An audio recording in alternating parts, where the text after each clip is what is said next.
Para a gente entender Dostoiévski, a gente precisa primeiro lembrar o momento em que ele vive historicamente, né?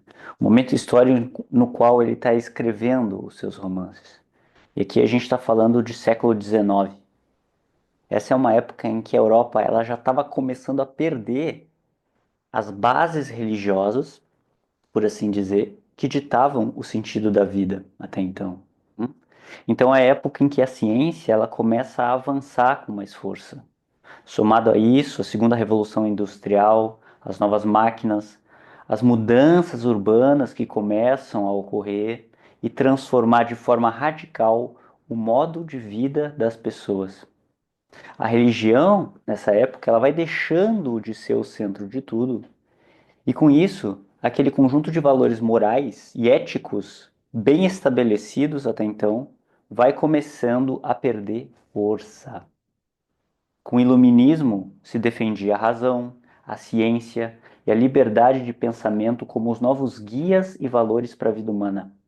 Não mais Deus, portanto, ditando como se viver. E Dostoiévski, portanto, não se trata de um contador de histórias que escreve romances sobre temas fictícios. Dostoiévski foi um filósofo que escreve tentando entender a sua época.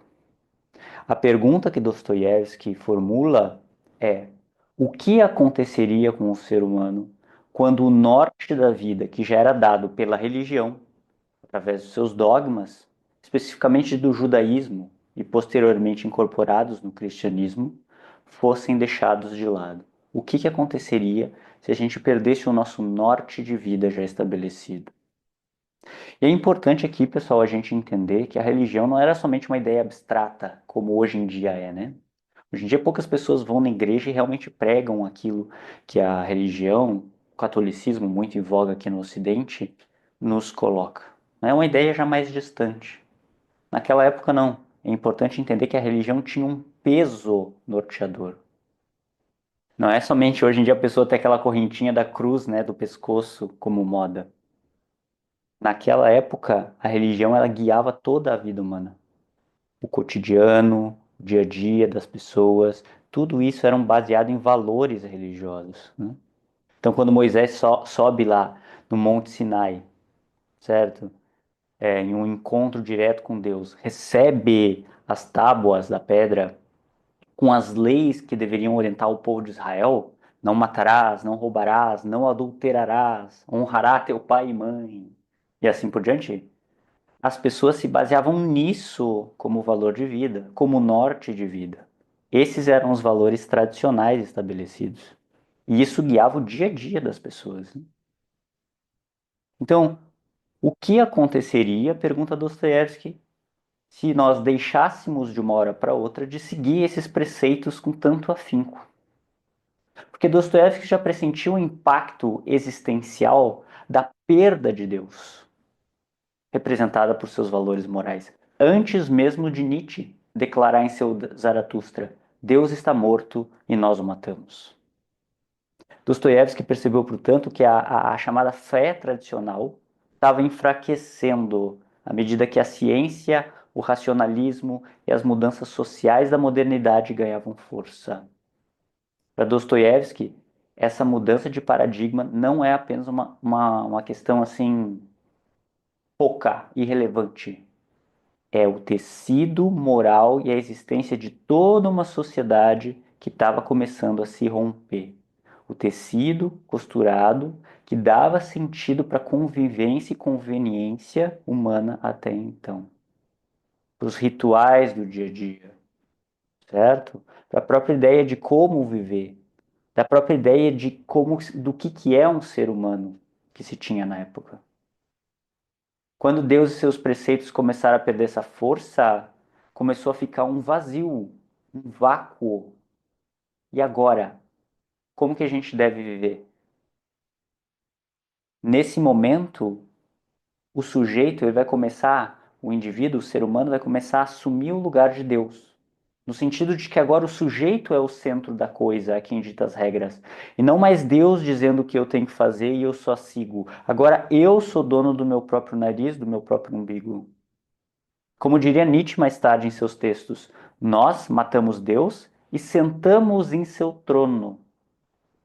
Agora, o ser humano pode fazer o que ele quiser. Se Deus não existe, tudo é permitido. E isso traz maior liberdade, é claro, mas também uma angústia existencial. Porque a pergunta agora é: como é que se vive? O que é o certo a fazer, né? Que direção tomar? Qual a moral que a gente deve seguir?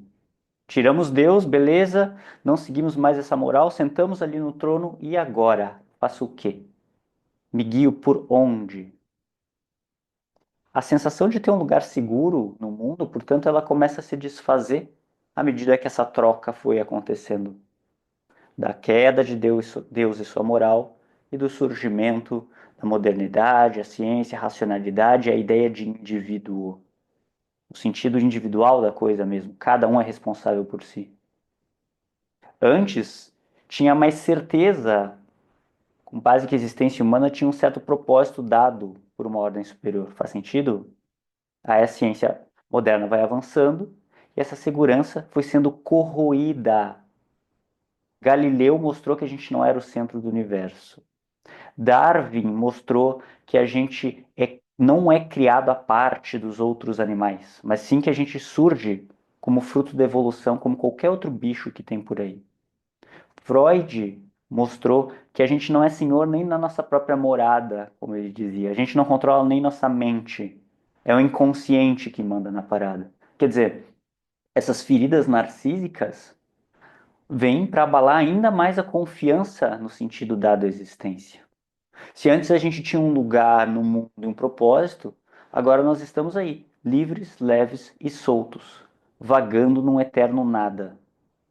A vida agora não parece ter sentido algum.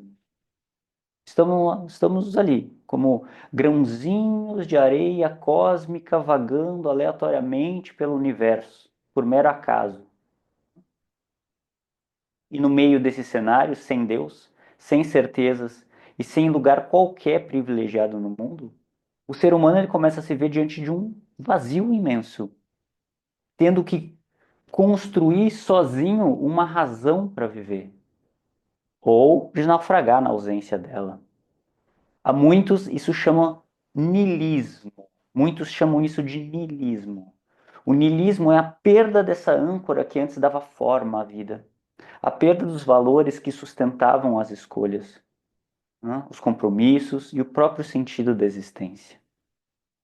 Durante muito tempo, por exemplo, o casamento ele era visto como um pacto sagrado, não apenas diante de duas pessoas, mas diante de Deus. Tinha um propósito maior. Um compromisso, portanto, que exigia lealdade, paciência, responsabilidade mútua, perdão sobre as dificuldades e os erros na saúde e na doença. A criação dos filhos também seguia um norte, claro. Tinha uma bússola: educar para distinguir do bem e do mal, ensinar valores como humildade, honestidade, respeito pelo próximo, senso de dever, comunitário. A vida moral cotidiana também, agir com integridade no trabalho, ajudar alguém em necessidade. Tudo isso era compreendido como parte de um dever maior. O indivíduo, o sujeito, ele não era tão individualizado, ele fazia parte de uma comunidade que transcende, ou transcendia, no caso, esses interesses individuais que nós temos hoje. Quando essas referências começam a desaparecer, as escolhas deixam de se apoiar em um sentido compartilhado. E elas passam a ser vistas muitas vezes apenas como decisões de conveniência pessoal. O que é melhor para mim e ponto, e dane-se o outro. Hoje, em uma sociedade sem Deus, cada um faz o que é melhor para si, né? E azar. Cada um carrega agora a missão de criar os seus próprios valores e forjar o seu próprio sentido de vida. Antes, então, tinha uma estrada pavimentada, uma direção já traçada. Estava ali o caminho, né? A gente tinha que percorrer esse caminho. Agora, cada pessoa tem que abrir o seu próprio caminho, com uma foice, sozinha, para qualquer direção que ela quiser. O homem moderno, no sentido existencial, ele vem ao mundo nu e desprotegido. órfão de sentido, sem saber de onde veio, para onde vai, nem o que está fazendo aqui.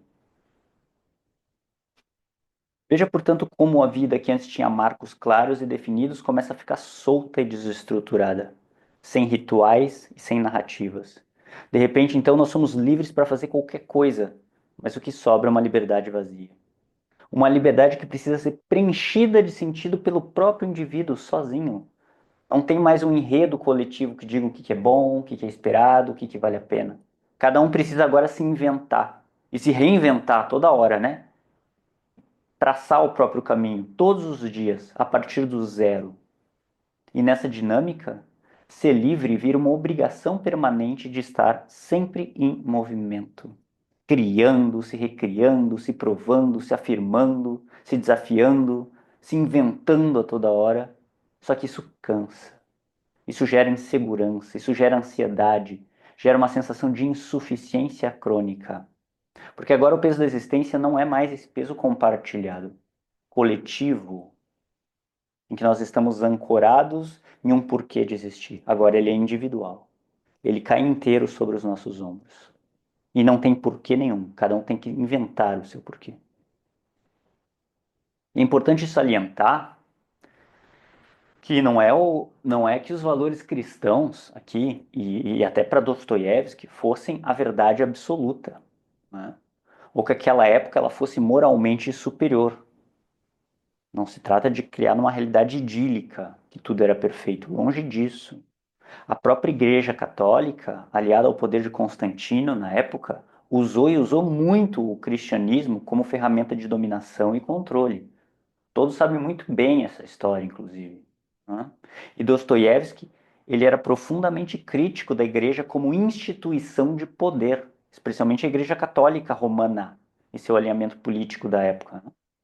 Para ele, a Igreja estava mais preocupada com riqueza e controle social do que com a espiritualidade propriamente dita, com o cristianismo propriamente pregado. Mas ao mesmo tempo, Dostoiévski ele era profundamente tocado pelos valores evangélicos representados por Cristo. Dostoiévski foi um filósofo cristão, especialmente a ideia do amor, da compaixão, do perdão e da humildade diante do sofrimento humano. O que ele via nesses valores não era uma doutrina rígida, ortodoxa, de igreja, mas um eixo simbólico e ético que dava forma à vida. Uma espécie de alicerce psíquico que estruturava as relações, o tempo e as escolhas. Naquela época sabia-se o que era certo, o que era errado, o que se esperar de alguém. E isso oferecia um tipo de ancoragem psíquica. A vida tinha uma bússola e uma orientação. Então Dostoiévski ele vai se perguntar: o que acontece quando essa base simbólica some? Porque o que ele temia, e ele previu com bastante sucesso, foi que quando essa bússola, esses valores começaram a desaparecer, perder força, o ser humano começou a ficar à deriva. E quando o ser humano fica à deriva, perdido, com medo, sozinho, quando isso acontece, o ser humano tem a tendência, tem o anseio de começar a buscar respostas prontas. Qualquer coisa que ofereça direção e segurança, ele se agarra. Qualquer Deus substituto para preencher o vazio deixado. Então, esse papel, antes ocupado por valores comunitários e por essa ética cristã, centrada no amor, na compaixão, é que funciona. Pensem o seguinte, pessoal: funciona como uma espécie de presença de mãe para uma criança pequena. A mãe, ela é aquela pessoa que organiza a janta, a hora de ir para a escola, decide as roupas que a criança vai usar, organiza, estrutura a rotina. A criança pequena, ela se sente segura, não porque ela entende o mundo, mas porque alguém cria um mundo artificialmente seguro para ela. Faz sentido? Um mundo que tem ritmo, que tem previsibilidade, que tem regras. Essa previsibilidade que estrutura o ser. É sobre isso que a gente está falando. E quando isso falta, o sujeito adulto agora desamparado, continua buscando esse tipo de orientação em outras figuras.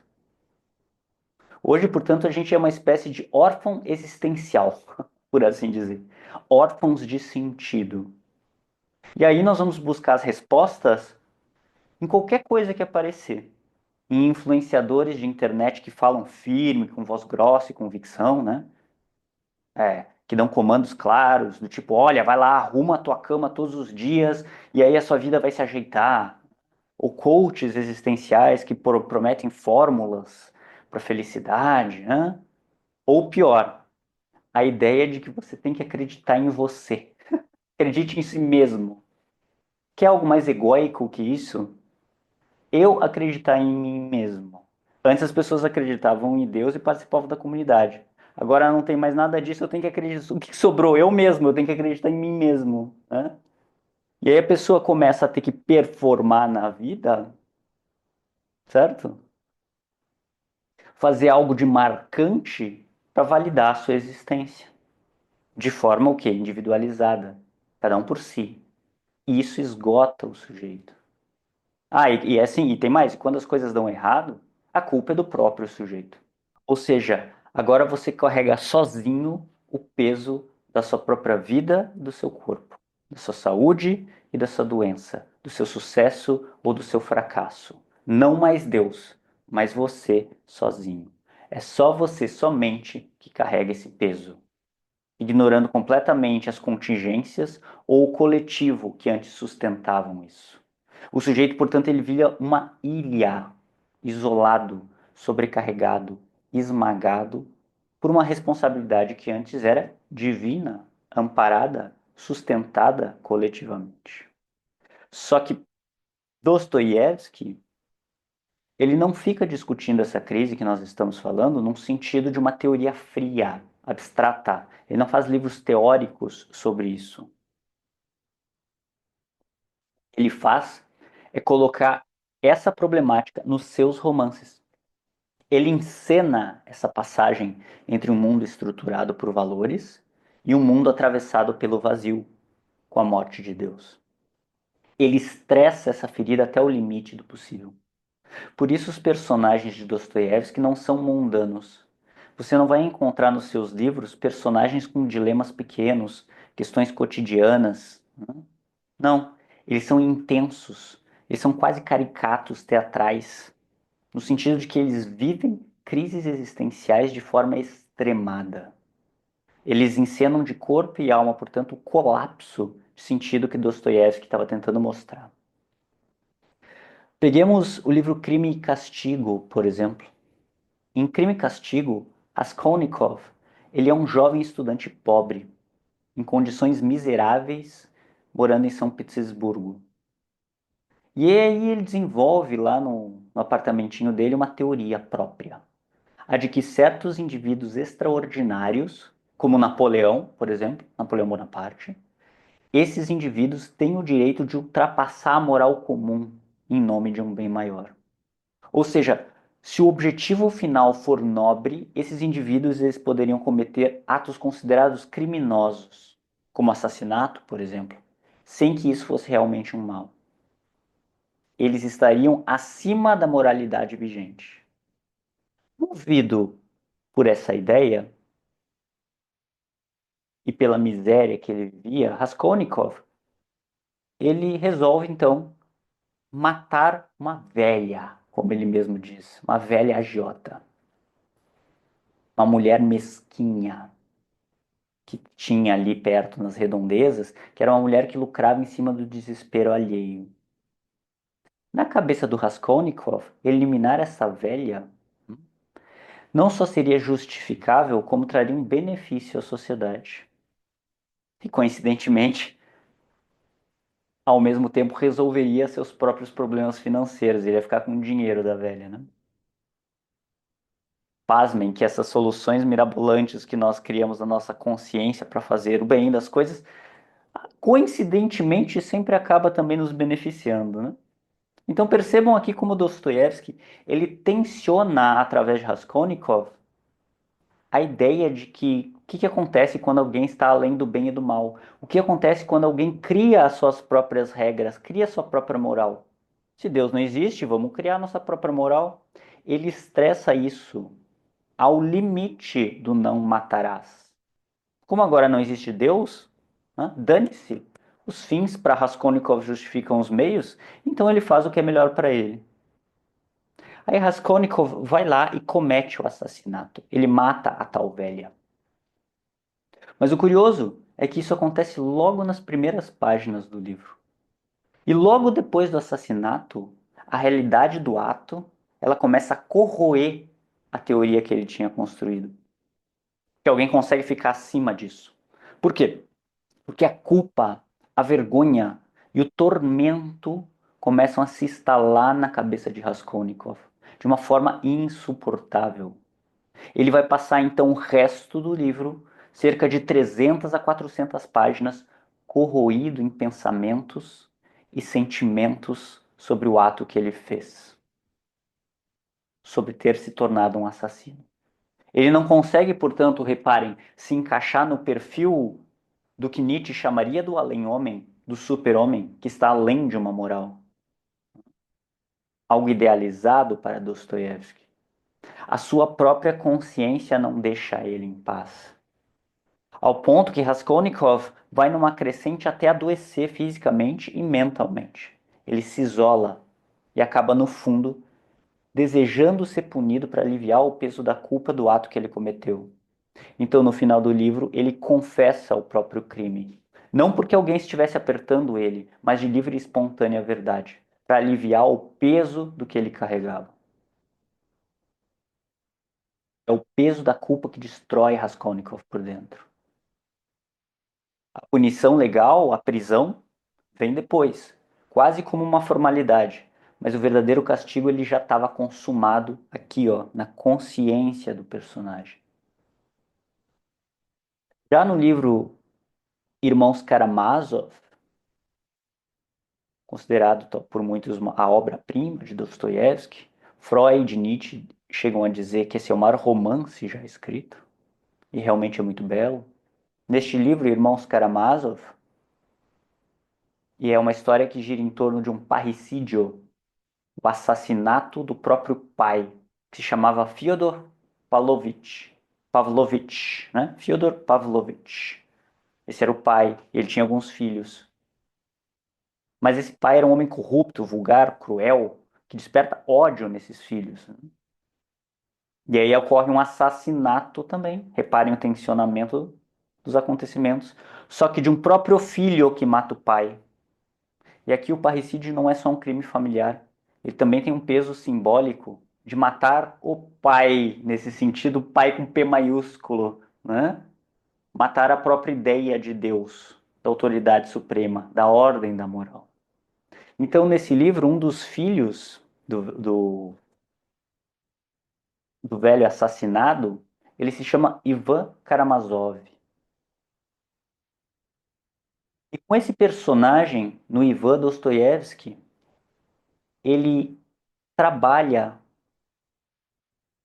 a ideia de moralidade. A crise moral ela ganha uma dimensão ainda mais radical aqui. Muito mais tensionada. Ivan, ele é considerado o irmão dentre os que tem, que são três, o irmão intelectual, um jovem inteligente, racional, né, que desafia abertamente a existência de Deus. Assim como todo petulante, né, intelectual diz, sou ateu, assim, porque não tem provas, aquela coisa assim. É, e é interessante que tem-se uma ideia de que quando você começa a estudar um pouco e se torna mais intelectualizado, a primeira resposta que você tem é dizer Deus não existe, isso é coisa de gente mesquinha. E depois que mas se você persiste no teu estudo e realmente entende mais como as coisas funcionam, você volta a crer numa certa fé, não dogmática, institucionalizada, mas uma fé pessoal. Isso começa a surgir. Esse movimento é interessante. Mas Ivan não atravessou tudo isso. Ele é aquele cara meio até do intelectual arrogante que acha que sabe tudo, sabe? Então ele desafia abertamente a existência de Deus. E ele que formula a famosa ideia de que se Deus não existe, tudo é permitido. Literalmente ele diz isso no livro, como hipótese teórica.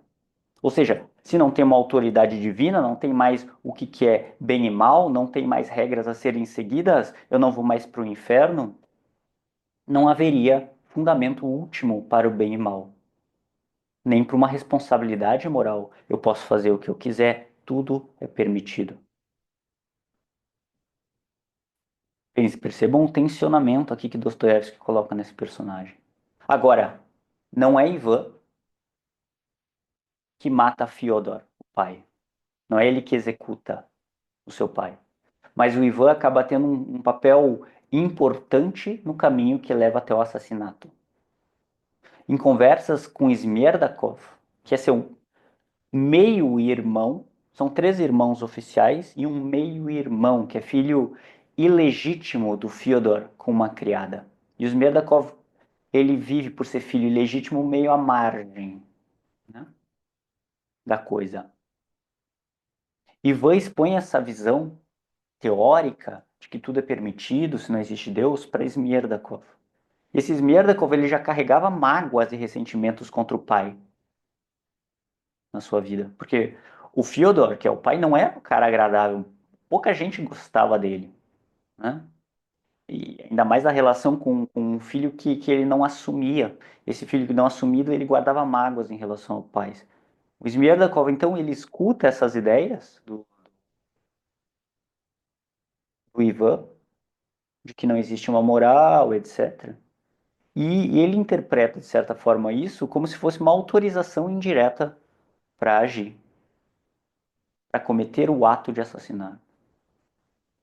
Enquanto isso, o outro filho, Dmitri, o filho legítimo, né? São três legítimos. Então, o filho mais velho de Fyodor é Dmitri.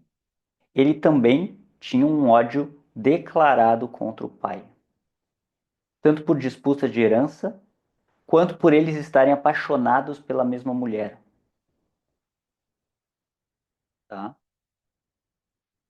Então, Dmitri, ele é um cara impulsivo, explosivo, e ele gritava, ameaçava abertamente o pai. Ameaçava de violência, dizia que ia matar, o que fazia dele o principal suspeito caso algo acontecesse.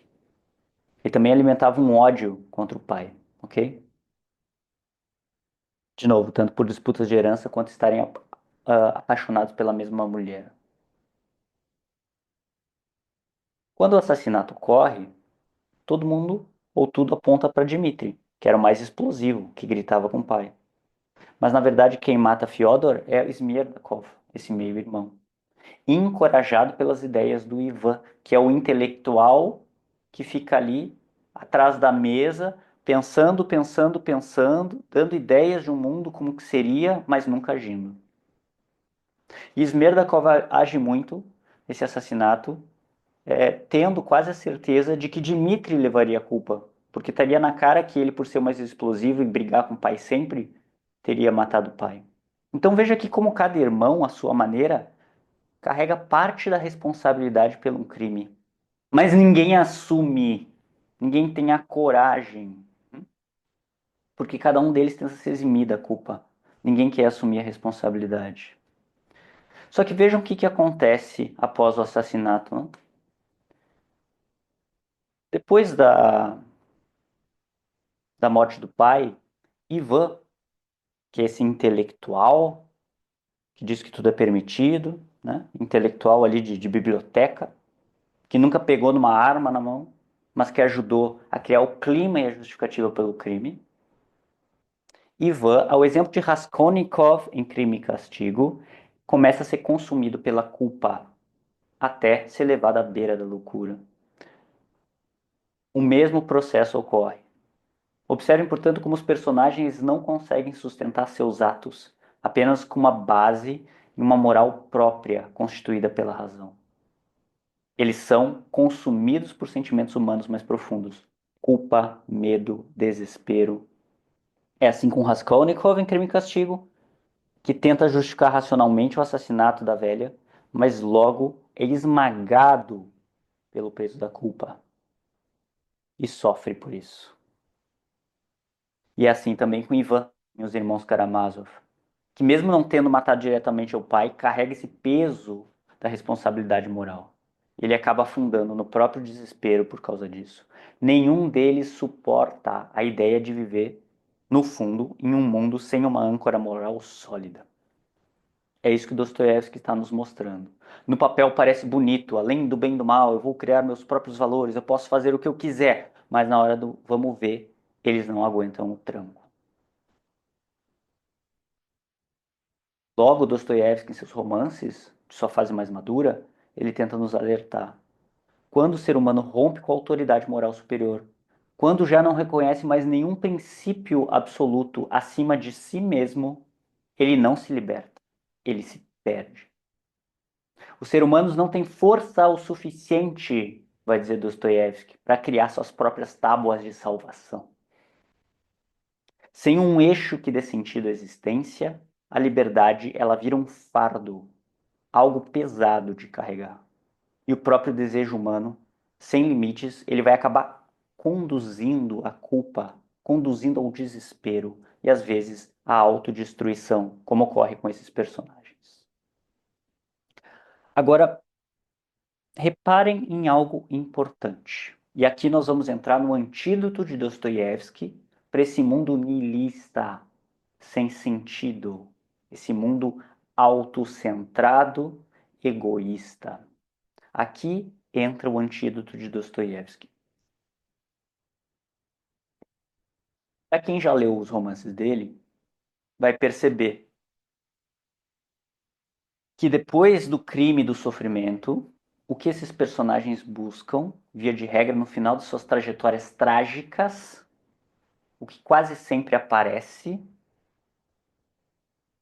a resposta que Dostoiévski vai nos dar para esse problema todo, para esse sofrimento todo, para essa angústia toda, é o amor através da redenção. Não seria um exagero dizer o amor em Cristo. E eu vou explicar o que isso significa. Dostoiévski traz a ideia em seus romances de uma redenção que não vem pela lógica, não vem por soluções rápidas, mas que passa pelo reconhecimento da própria queda, pela aceitação do sofrimento humano e muitas vezes pela aproximação de alguma forma de fé ou humildade diante da vida. É como quem se ajoelha diante do todo e diz: eu admito que eu sou fraco. Por favor, tenha piedade de mim. Eu admito a minha impotência. E outra pessoa também fraca, impotente, reconhece isso. E aí elas se conectam. Isto é redenção para Dostoiévski. E no fundo, não só para Dostoiévski, é assim para todos nós. Mesmo a gente não sendo um personagem do filósofo, do escritor, né? Mesmo a gente não tendo cometido crimes, hoje a gente vive uma época marcada pelo mesmo vazio que ele previu. Nós sofremos as consequências dessa morte de Deus até hoje. Começou lá atrás, né? Em seu século, mas que se arrasta até hoje. Uma era de niilismo, sem valor claro, onde todos se sentem angustiados, sozinhos e silenciosamente desesperados, tentando encontrar alguma âncora ou algum sentido.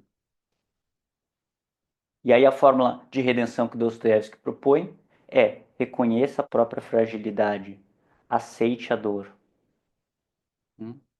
e busque se conectar com algo maior do que seu próprio ego. Seja uma fé, um amor que nos vincule verdadeiramente a outro ser. Tente fazer o bem e se conectar com isso, dentro de si e no outro. Se conectar com uma dimensão mais ampla que o mero interesse imediato e individual dos tempos de hoje. A saída que Dostoiévski propõe para o vazio moderno que nós vivemos não está, então, numa razão fria, nem no orgulho de se achar melhor que os outros, a era do narcisismo que nós vivemos, de todos tentando competir contra todos e mostrar o seu valor a partir disso. Para ele está na humildade de reconhecer a própria miséria.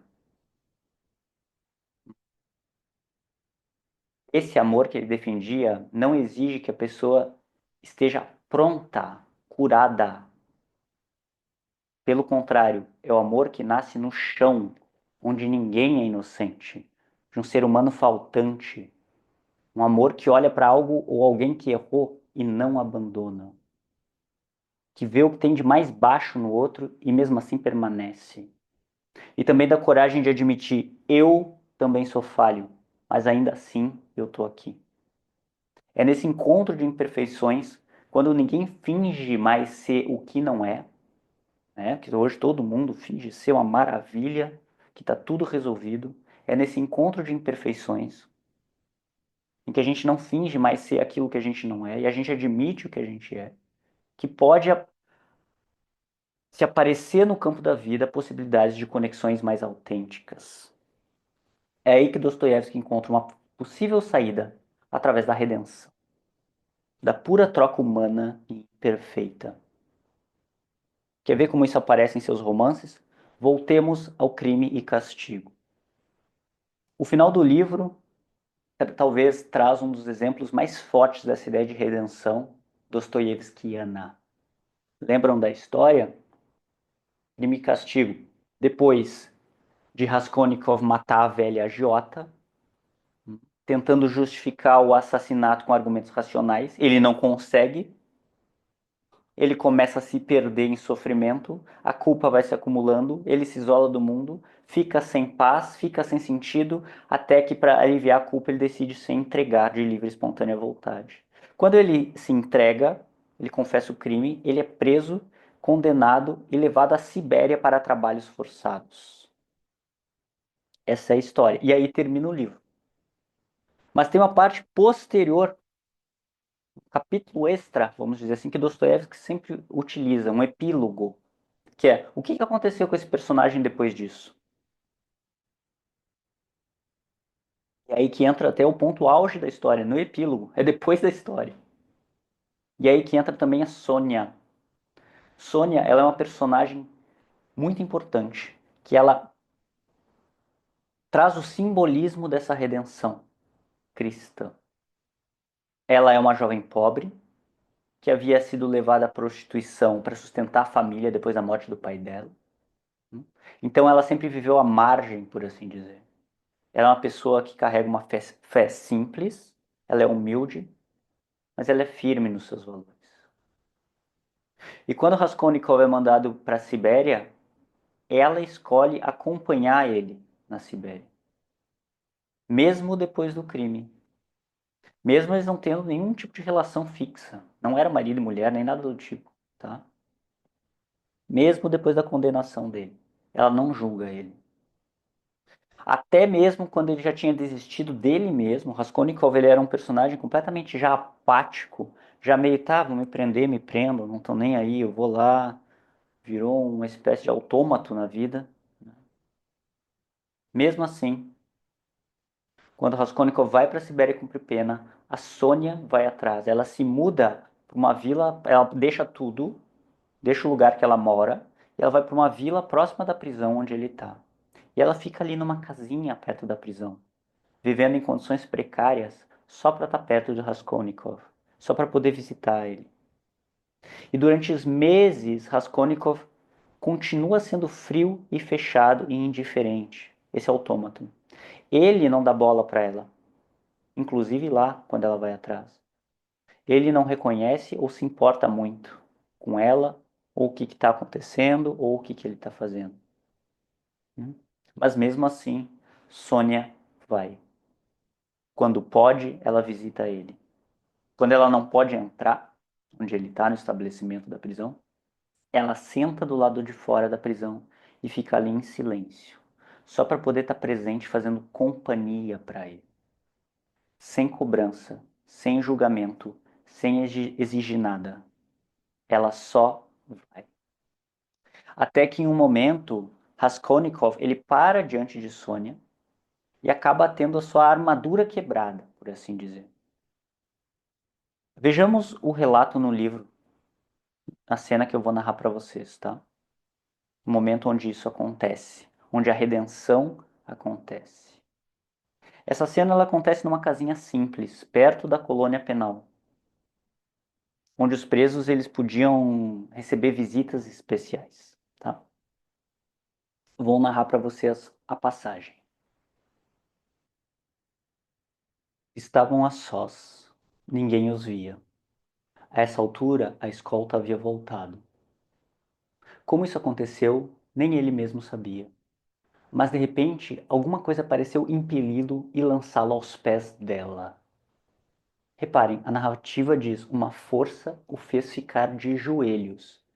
Não é ele que ficou de joelhos. Uma força, algo maior, fez pressão sobre ele e fez ele se ajoelhar. Ele chorava e lhe abraçava os joelhos. No primeiro momento, ela levou um terrível susto, e todo o seu rosto ganhou uma palidez mortal. Ela se levantou de um salto e pôs-se a fitá-lo trêmula, mas de imediato, no mesmo instante, compreendeu tudo.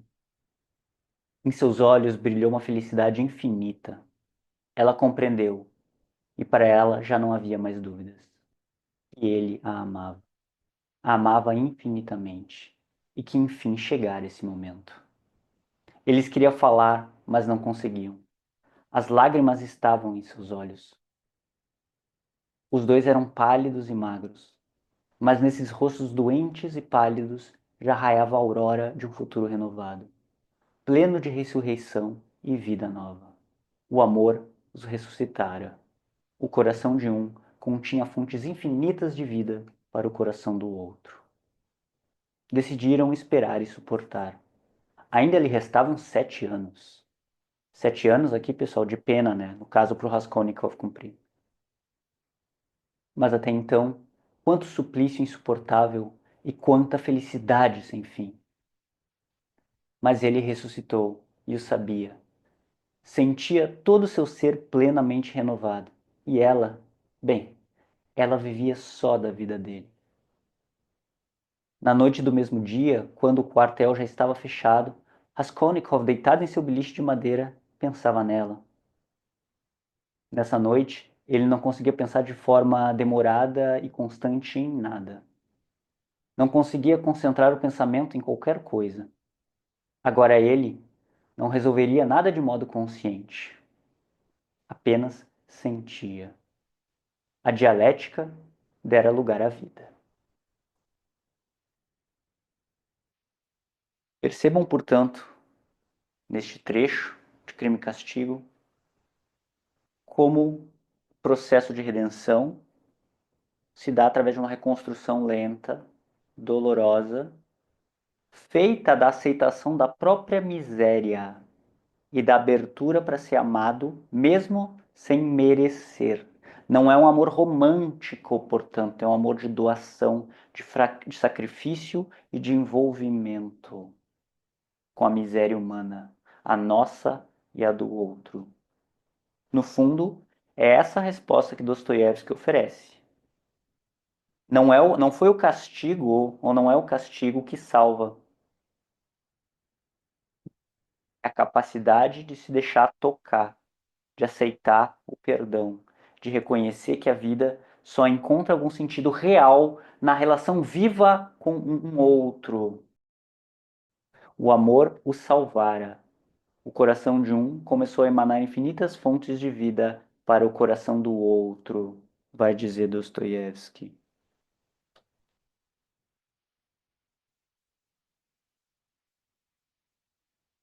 Já em Os Irmãos Karamazov, a redenção também aparece.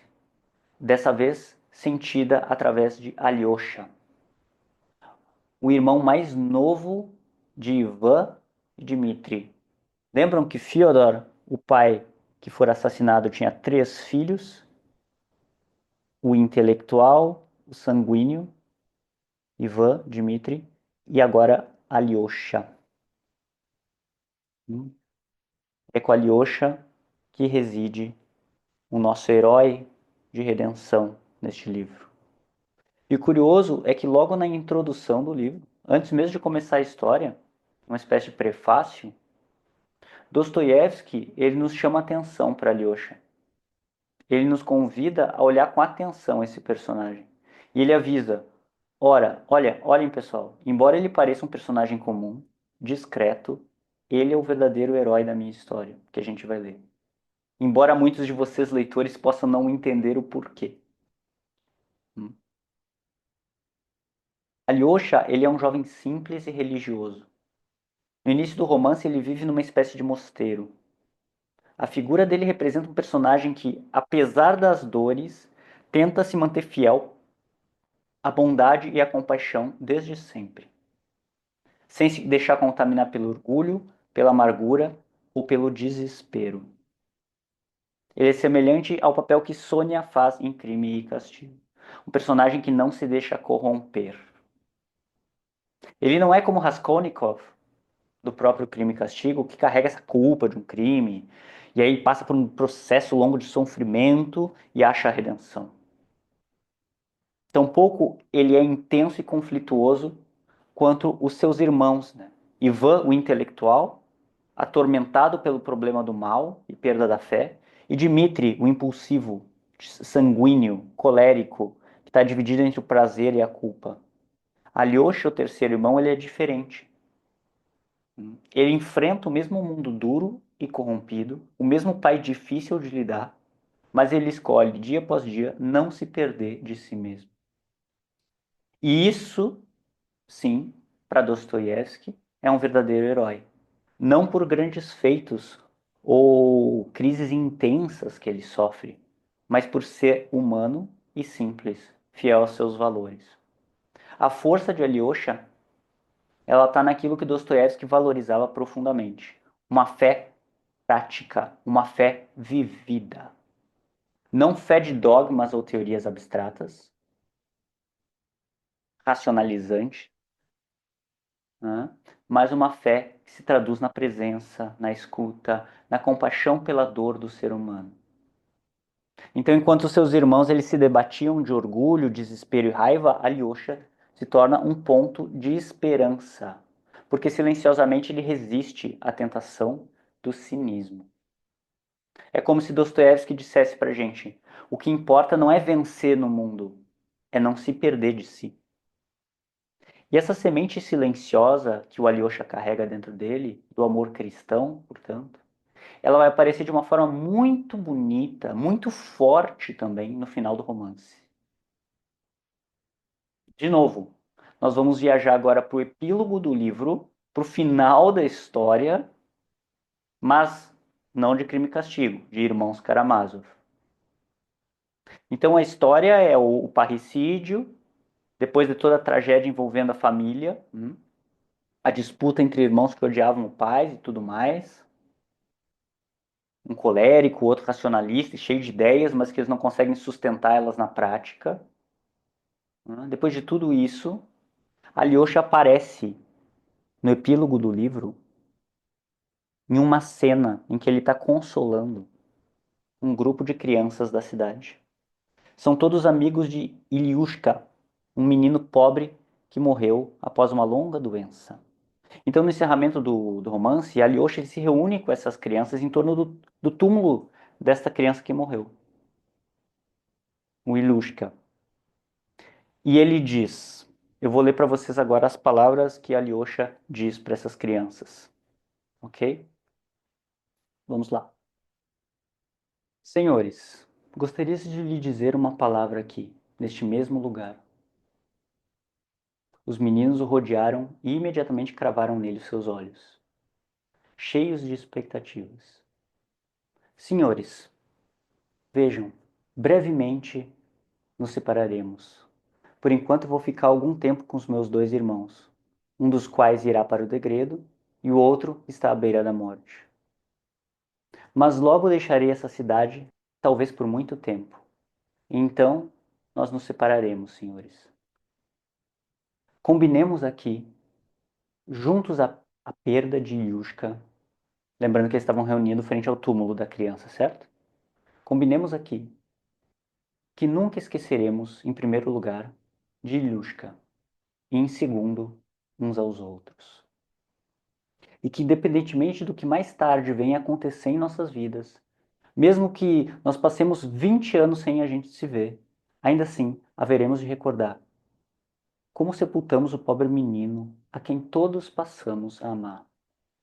E ainda que venhamos a nos dedicar aos mais importantes assuntos, a conquistar honrarias ou a cair na maior desgraça, apesar de tudo, nunca esqueçais como certa vez nós nos sentimos bem aqui, todos comungando, unidos por aquele sentimento tão bom e bonito, que durante aquele momento de nosso amor pelo infeliz menino, nos fez talvez melhores do que em realidade somos. Agora, nesse instante em que olhe para os vossos rostos bondosos, amáveis, meus queridos meninos, talvez vocês não possais compreender o que vos tenho a dizer. Porém, mesmo assim, vos lembrareis depois, e algum dia concordarei com minhas palavras. Sabei que não há nada mais elevado, nem mais forte, nem mais saudável, nem dorvante mais útil para a vida do que uma boa lembrança, sobretudo aquela trazida ainda na infância. Muito vos falam de vossa educação, mas uma lembrança maravilhosa, sagrada, conservada desde a infância, pode ser a melhor educação. Se o homem traz consigo muito dessas lembranças para sua vida, ele está salvo pelo resto da existência. Mesmo que guardemos apenas uma boa lembrança no coração, algum dia, só isso, já nos poderá servir como salvação. Talvez mais tarde, até nos tornemos perversos, até sejamos incapazes de resistir a um ato mau. Talvez venhamos a rir de lágrimas humanas e das pessoas. E mesmo assim, tão logo nos lembraremos de como sepultamos Ilyusha, de como o amamos em seus últimos dias, e de como conversamos agora com tanta harmonia, e tão juntos aqui ao pé dessa pedra. Nem o mais cruel, se assim nos tornarmos, se atreverá a zombar intimamente de como foi bom, de como foi belo este momento.